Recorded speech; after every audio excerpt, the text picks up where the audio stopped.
The start of Fright Nights coming to Thorpe Park. How cool would it be if they put like an overlay on Ghost Train for Fright Nights? I'm very busy, but you gotta do what you gotta do.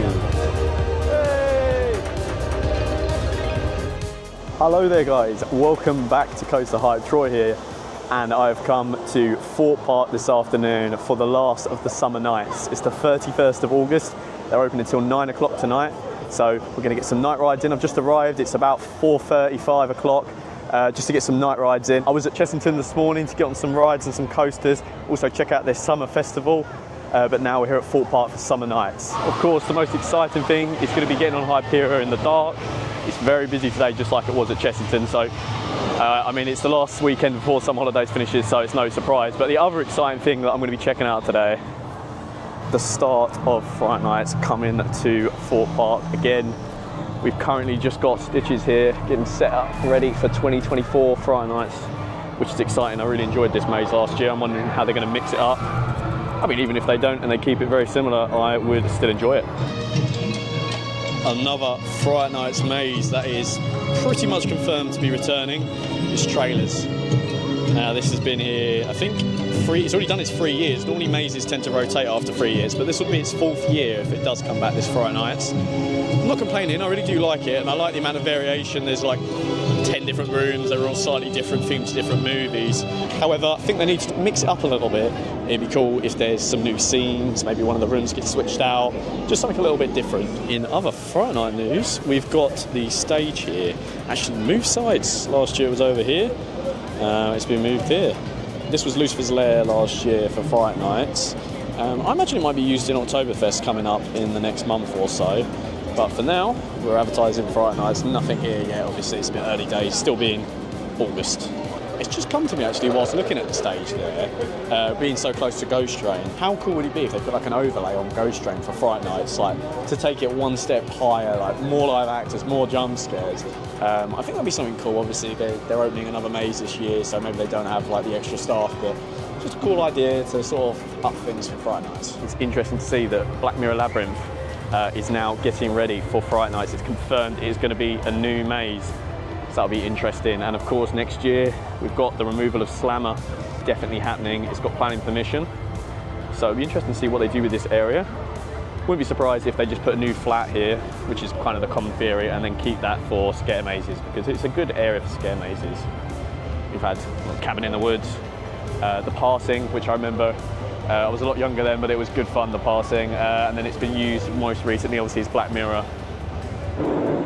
Just next to the Swarm here, we've of course got the final maze just down this path here behind the gate, Survival Games, which is the shipping containers with like the temporary roofing over it, which has been here for a couple of years now. Great maze, they're a bit more violent. This is probably the more physical maze, and they're allowed to touch you and things like that, which, you know, I'm all for having a more intense experience. So don't imagine there's going to be too many changes to Survival Games this year. Obviously it's one of the more intense mazes, so it's got that unique sort of selling point. So just to summarise here guys, before we head back to the Summer Nights vlog, as confirmed on the Thorpe Park website, the 3 mazes from last year, Stitches, Trailers and Survival Games, will be making a return, along with a new maze in the old Black Mirror Labyrinth building that is yet to be announced. All we know about this new maze is that it's called Project Sophie and involves graffiti walls. Common theories on the internet at the moment are that it involves some sort of scary nightclub rave due to some of the clues they put out. Now I think that would be cool and quite a fresh take. I'd be expecting there to be strobe lights like the old Maze Asylum, and imagine how cool it would be to hear some homage to X, a wave of light and sound in there too. Although if it's music based, I'm sure Arch Nemesis will be involved as well, which will not disappoint. Scare zone wise, the scarecrows are pictured here on the website's marketing, so I'd expect them to return. Death doors, however, that could either be swapped out or maybe just removed completely in light of more actors being used in the 4th scare maze. We can see the Amity High show here, so I expect that will be making a return, especially because it has such a big following, a lot of fans. Lucifer's Lair returning in the stage area seen earlier in the video also makes sense to me, especially from a financial point of view. They purchased the costumes and the set last year, all new for 2023. It makes sense for it to do another year here in 2024. But that's everything in terms of a Fright Nights update at the moment. Now we'll head back to my Summer Nights vlog to get on Hyperia. Oh, target has been acquired. Hyperia, still as giant as it was on opening day. I'm really looking forward to getting back on this. I came on opening day and I've not been on it since. I went on it twice actually, so this will be my third ride. Hopefully I'll get a different row. I got the same row twice last time, so after its temporary closure, should we put it, it'll be nice to get back on it still in summer and also at night, but we'll have a day ride. I think it's got quite a long wait at the moment, so if I can jump on within about half hour in single rider, that'd be great, and then I can try and get some other rides. There we go. A bit more activity out here. But we're back in the Hyperia Plaza. Oh, it's exciting. It's exciting to be back. Let's check out at the queue time.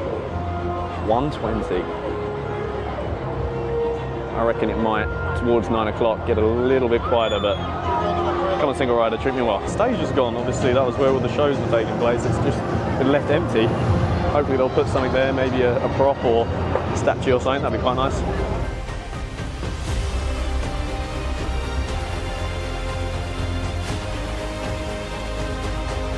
Oh, the water effect at the moment. Already the water effect's off.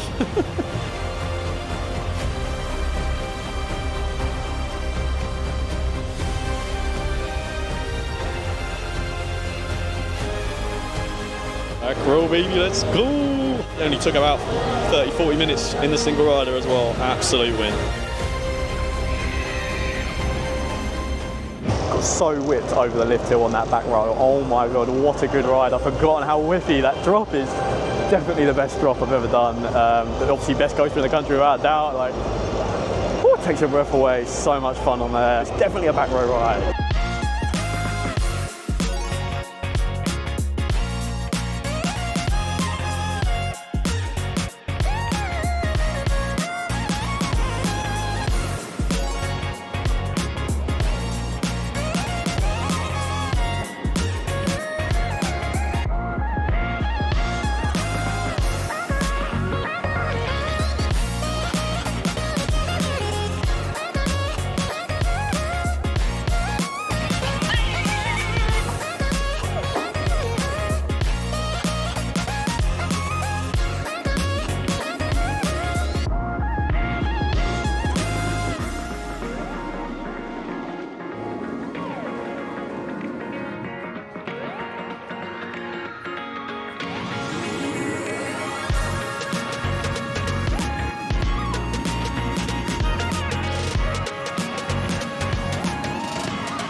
Tell you, it feels weird to come down here and not see hundreds of miles of railings. No longer is it the overflow queue, it is now back to picnic mode. Picnic mode. And now it's back to picnic space. And we still have Soar Live. Will it be returning in 2024? Probably not. But we want it to. Right, so you guys know I have a soft spot for Soar. Obviously I love the IP, I love the movies. Got the jumper here, so let's grab a ride, single rider, let's go. So I've just been informed that Soar single rider no longer exists. Since May, because I came in May and I used it. So I'm joining the 50-minute queue line with everybody else, but you know, that's fine, 50 minutes is okay. But yeah, that's a new update for me. I don't know if that's quite common knowledge yet. Oh, can't believe it. Single rider's gone.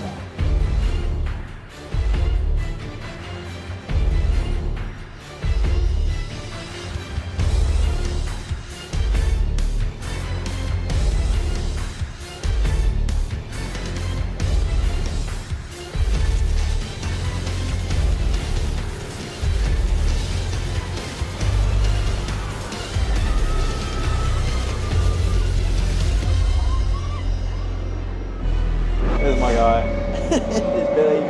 as ever, a great ride on Soar. As long as you ride it right, it's all good. I was ready to jump on the ride. That's the first time I want to jump on the ride, so the picture should be good. It's getting dark now as well, so it's quite nice to do it like dusk light. It's quite nice.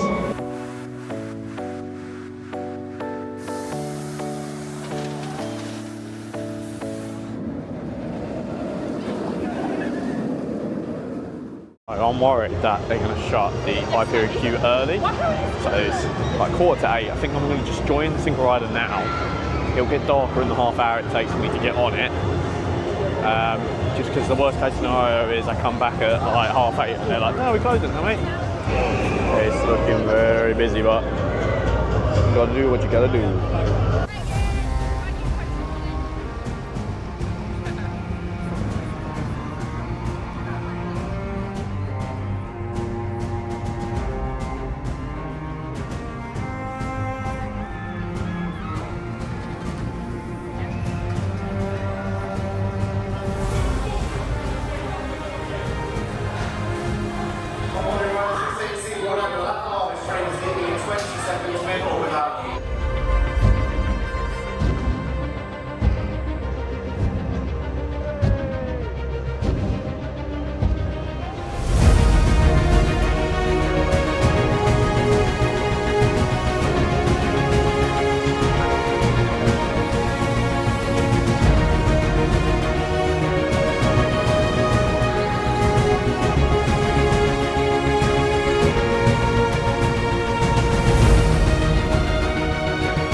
What a coaster at night.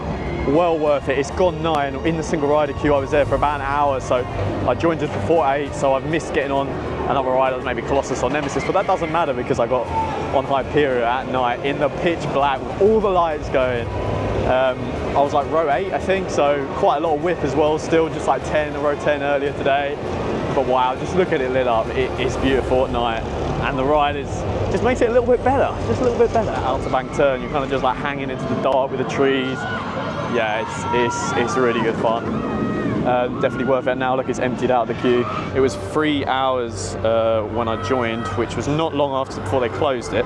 Seems to have been moving a bit quicker. I think they must have overestimated that to try and maybe get people to leave so they can get home earlier. But yeah, it's meant to be about 3 hours. Crazy.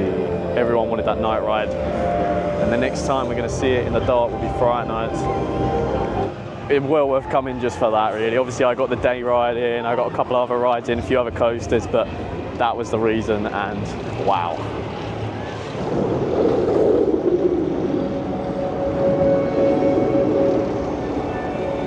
So on my way out, I've walked past familiar sound and smell. See these generators here. Looking forward to hearing and seeing a lot more of them in the next couple months when Fright Nights start. Oh yeah, it's coming. But yes guys, that just about wraps up today's video of coming to the last summer nights at Thorpe Park. I had quite a busy day. I was at Chessington this morning, the start this afternoon, which is my previous video. Check it out if you haven't already on the channel. I'll be putting a link here. But yeah, of course, just come down here for Hyperia, as I've said. So good day. As always guys, thanks for watching. I've been Troy from CoasterHype, and I'll catch you in the next one.